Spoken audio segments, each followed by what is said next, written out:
variable.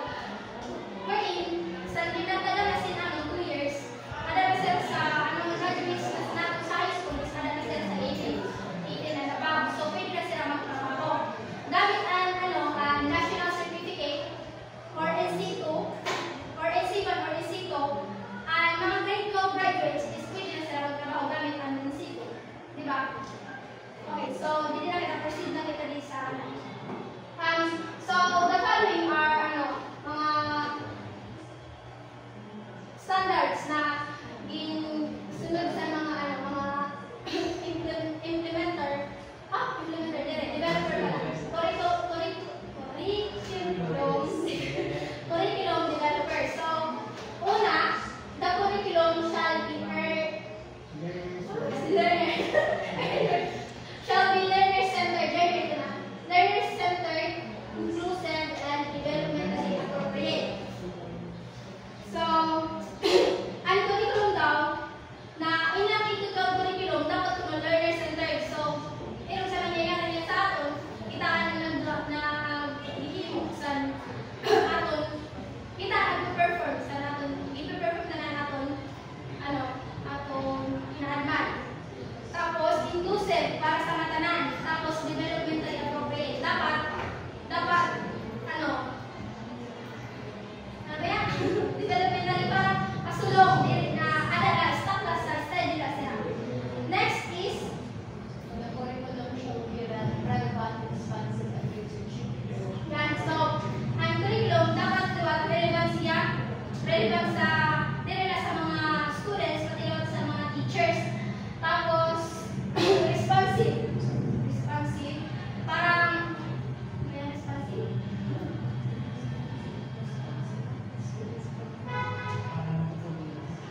Yan, natutugunan ko na ng pangangailangan sa mga students. Oo. Tapos, research-based. Dapat nakakakuha lang siya sa, dapat ngayon pananaliksik na nangyayari. Okay, so next is, the curriculum shall be culture sensitive. So, dapat, diri lang sa pinapanigan sa natong curriculum. Dapat, from word inclusive gani, dapat pangkalahatan. Next is, the curriculum shall be contextualized and global. Contextualized. Kuya, can you explain? The third. Curriculum shall be contextualized. So, dapat din lang siya ang Philippines, ang curriculum dapat sakupan ibang bansa. Kasi global, pero sa contextualized medyo parang sa atin. Contextualized, ano yan? Di ba, hindi ka doon analisa, ibang bansa ito na sila dapat. Okay, so, yun na nga. Dapat, global siya, kasi di ba, naaprobahan siya dahil sa iba na bansa na 12 years at education. So, next is, the curriculum shall use pedagogical approaches that are constructivist, inquiry-based, reflective, collaborative, and deliberate. So, yun na nga, dapat inquiry-based. So, yan. May ako pa student mo. So, yun. Curriculum shall use pedagogical approaches to patulong. Ang pedagogical approach ko, strategist, learning sa ako.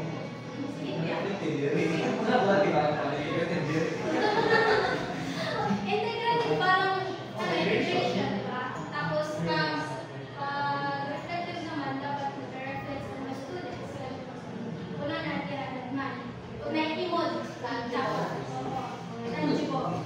Ang strategist na nila, hindi nakakuhaan. Sa akin lang na sa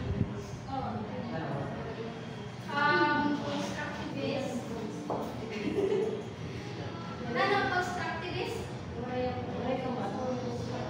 Sino may dictionary?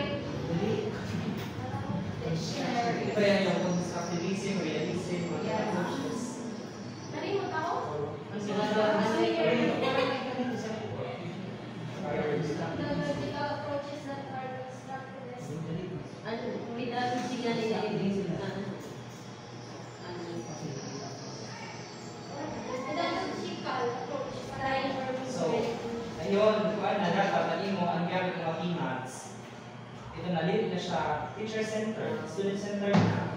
Kaya nakatuloy yung student-centered tapos collaborative, integrative, interface. Yun, ang imas na. So yun, dapat student-centered na. Yeah. Pag-kumusta ko guys. So yun, ako na. Ang curriculum dapat, learner-centered. Tama? Kasi from the word nga na inquiry-based, reflexive, collaborative, integration. So nakagaling sa mga estudyante ang approach. Okay na? Yes.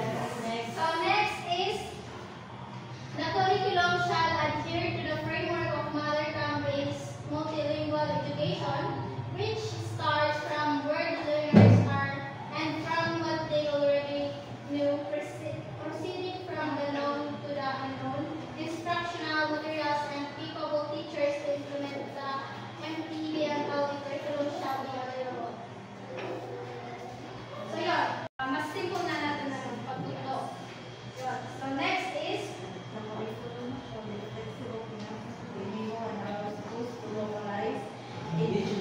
Enhance the same based on their respective educational and social context. The production and development of locally produced teaching materials shall be encouraged and promoted. These materials shall involve traditional and traditional education.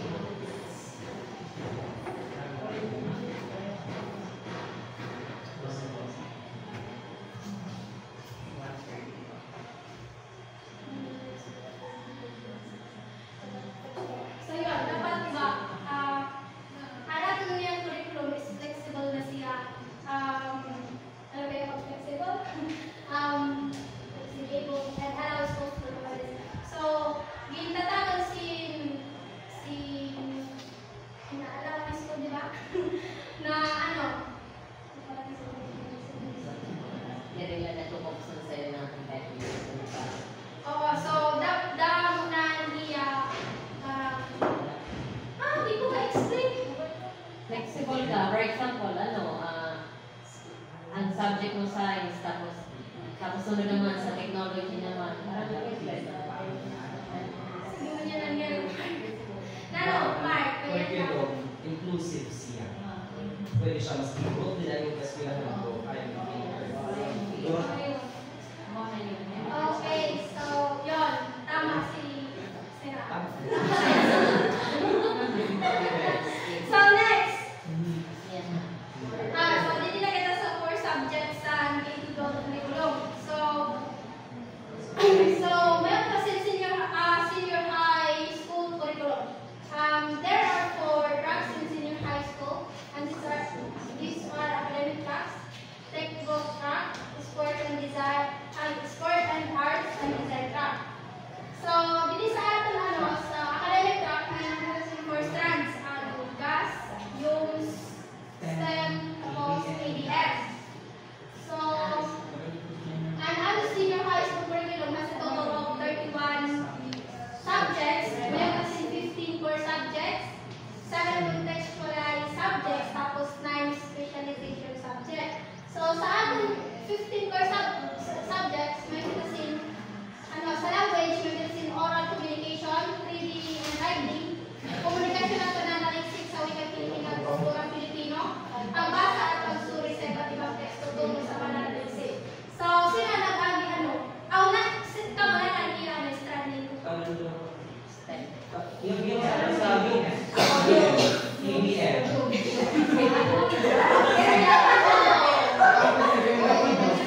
Diba? Hindi, sa visa ng nila stranding, kung makay 4 subjects siya. So, sa yung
Tapos sa PE and health, may physical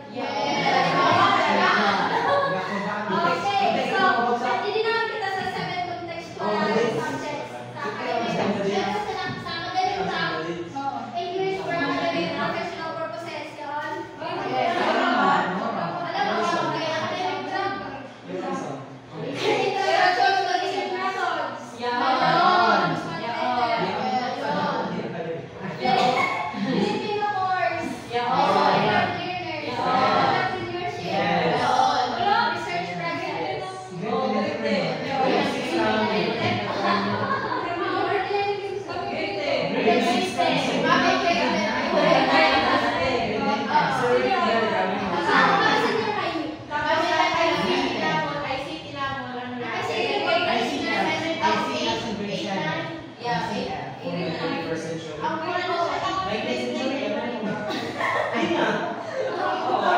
Laro ba? Ito na ICT, entrepreneurship, 21st century skills niya. Ay kami, 19th century skills kami dati. Ang 19th century skills ako niya, swimming, cooking, planting. Kaya 19th century kami. So, hindi naman kita sa technical, visual, sports, arts, and design lang. So, may kita sa English for the professionals. Research skills, 1 and 2. Mga discussions sa trabaho, ICT application, at entrepreneurship. Diba? So, hindi naman kita sa special education. Sa ABM, hindi na talaga yun siya ng mga subjects. May apply ka namin business. So, saan na yun? So, hindi naman sa STEM. Yun!